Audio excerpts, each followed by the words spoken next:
मुख्यालय में स्वागत है बंधुओं।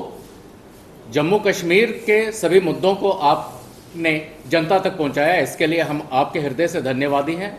आज एक और मुद्दे को लेकर हमारे बीच में है हमारे प्रदेश के प्रवक्ता भाई डॉक्टर अभिजीत सिंह जसरोटिया, उनके साथ हैं उनकी दाईं तरफ भाई धर्मेंद्र कुमार जी जो डीडीसी हैं और वर्तमान में वो हमारे एससी मोर्चा के प्रदेश अध्यक्ष भी हैं। अब मैं सीधे तौर से विनती करूंगा डॉक्टर जसरोटिया जी से कि वो अपनी बात आपके माध्यम से जनता के आगे लेके जाएं। बहुत बहुत धन्यवाद आपका डॉक्टर प्रदीप। और मेरे साथ इस प्रेस कॉन्फ्रेंस में हमारे साथ हमारे डीडीसी और एससी के अध्यक्ष धर्मेंद्र जी भी रहेंगे।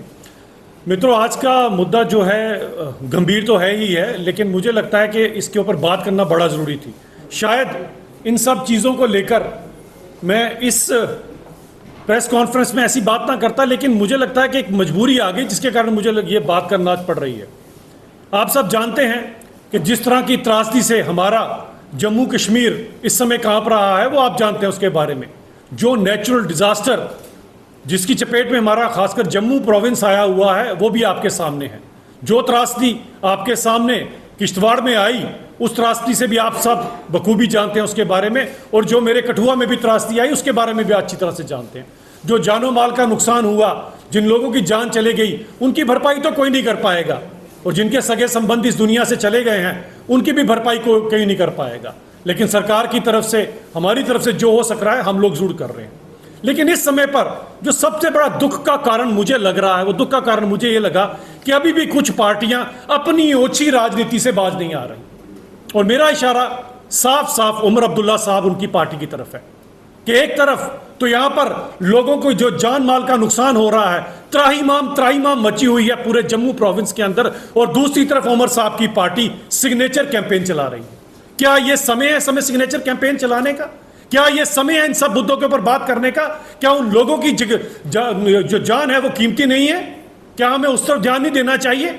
और बड़े दुख से मुझे कहना पड़ता है कि हमारे मुख्यमंत्री साहब जब किश्तवाड़ पहुंचे, गाने गुनगुनाते हुए, गाने गाते हुए पहुंचे, तो मुझे लग गया कि उनको कितनी ही सीरियसनेस और कितना ही फर्क पड़ता है इस त्रासदी से। मैं इस पर सियासत तो नहीं करना चाहता, लेकिन मैं जरूर यहां पर कहना चाहूंगा कि हमारे विधायक, हमारे एलओपी साहब सुनील शर्मा जी इतने दिनों से वहीं पर ही हैं। और अगर आपने लेटेस्ट वीडियोस भी देखे होंगे, नदी नालों में हर जगह पर खुद जाकर जो किसी को बचा सकें, किसी की अगर लाश मिल सकती है उसके लिए वो जद्दोजहद कर रहे हैं, उतने दिनों से वहीं पर है।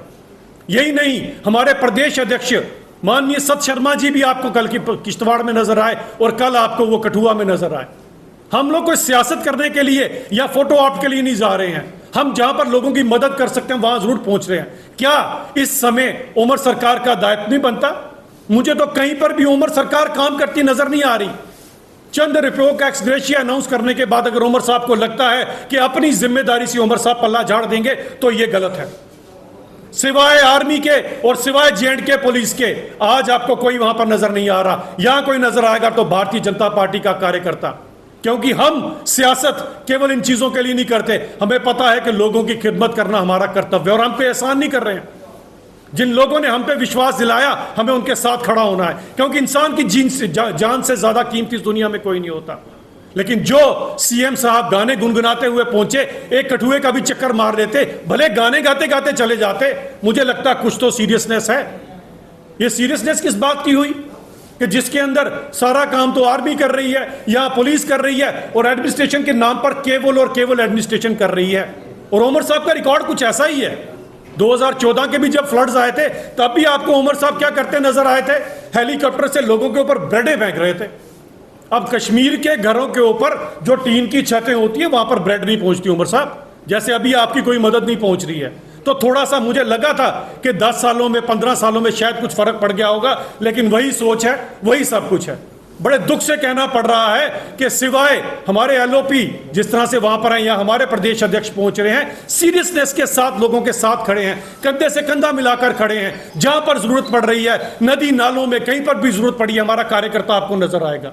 क्योंकि भारतीय जनता पार्टी का यही हमारी मूलतः, हमारा जो मानना है, विचारधारा यही कोरोना काल था, जब सभी की सभी पॉलिटिकल पार्टियां घर पर बैठी थी। सबसे ज्यादा अगर किसी ने बलिदान दिए थे तो भारतीय जनता पार्टी के कार्यकर्ता ने दिए थे। मैं आज इस पर सियासत नहीं करना चाहता था, लेकिन बात मुझे ये बुरी लगी कि यहां पर तो लोगों की जान माल का नुकसान हो रहा है, लोगों की जान पे हाथ पड़ी हुई है, 3-3 दिनों के लिए स्कूल कॉलेजेस बंद करना पड़ रहे हैं, और आप लोग क्या कर रहे हैं? जरा ये तो बताएं कि आपकी तरफ से क्या है। आप सिर्फ फोटो आपके लिए ये सब कामें कर रहे हैं, और बड़ा दुख हो रहा है इन चीज को करते हुए। सरकार की तरफ से, केंद्र की सरकार की तरफ से जो मदद पहुंचेगी वो लोगों को जरूर पहुंचाई जाएगी और भली भांति पहुंचाई जाएगी। लेकिन हम इनसे तो पूछना चाहें कि आपकी सीरियसनेस, आप कब इन चीजों को लेकर सीरियस होंगे? ये इतनी बड़ी त्रासदी है जिसके अंदर हर इंसान को, हर शख्स को खड़ा होना चाहिए उन लोगों के साथ। लेकिन आप आपके सामने देख लीजिए, जो कैजुअलनेस है सरकार की वो आपके सामने है। तो मैं फिर से रिक्वेस्ट करूंगा कि उमर साहब जरा सीरियस हो जाइए, 2014 का फिर से रिपीट ना कीजिए। लोगों को आज आपकी, अगर आप लोगों ने वोट देकर आपको मुख्यमंत्री बनाया, आपका कुछ दायित्व बनता है। हम तो अपनी ड्यूटी बखूब निभा रहे हैं। हम चाहते हैं कि आप भी कम से कम हमारे नेताओं से कुछ ना कुछ तो शिक्षा ले लीजिए, कुछ ना कुछ तो सीख ले लीजिए, जरा इन लोगों की सुध बुध लीजिए। और एक रिक्वेस्ट मैं लोगों से करूंगा, खासकर देखिए जो इस तरह की त्रासदियां आती हैं, ये समझिए इस तरह की त्रासदी के लिए जिम्मेवार हम सब लोग हैं, हम सबके सब लोग जिम्मेवार हैं। जब जब हम इस कुदरत के साथ खिलवाड़ करते हैं तभी ऐसा होता है। हर वो इंसान जो कोई एसी के यूज करते हैं, मैं खुद भी करता हूं, मैं क्यों झूठ बोलूं, कोशिश करूंगा जितनी कम कर सकूं।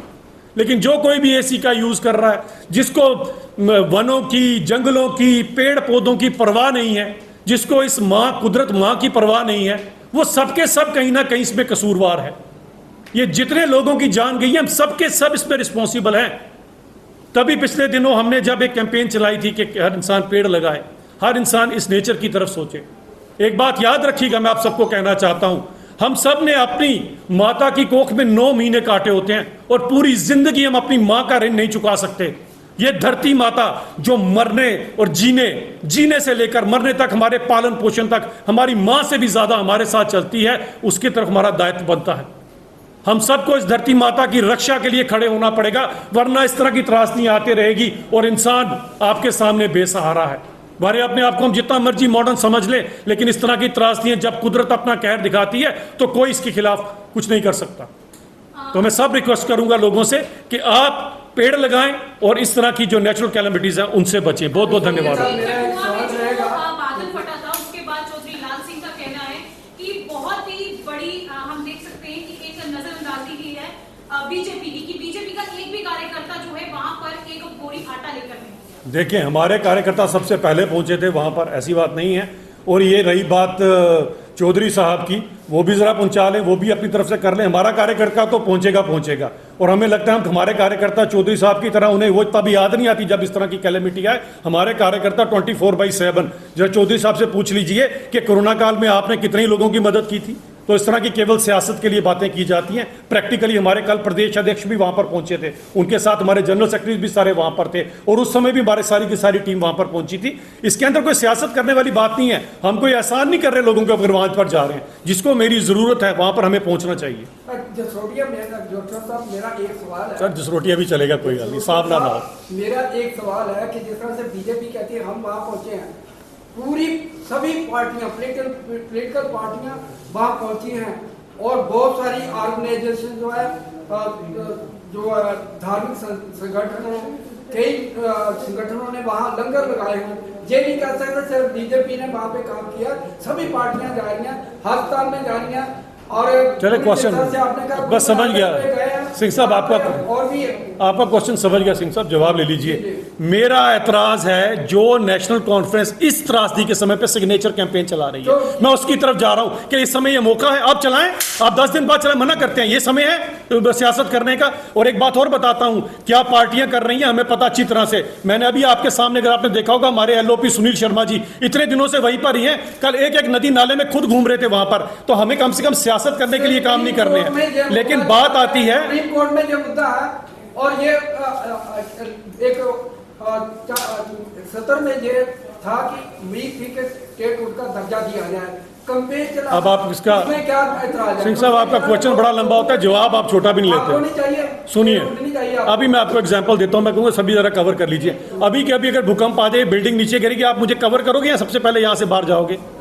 क्या करोगे? मैं आपसे पूछ रहा हूँ, मैं सिंह साहब मेरे सवाल का जवाब तो दीजिए। मैं पूछ रहा हूँ, अगर ये बिल्डिंग इस समय भगवान ना करे, अगर इस समय कुदरत का कहर आए, भूकंप से बिल्डिंग गिर जाए, पहले बाहर भागो, मुझे कवर करोगे? क्या करोगे?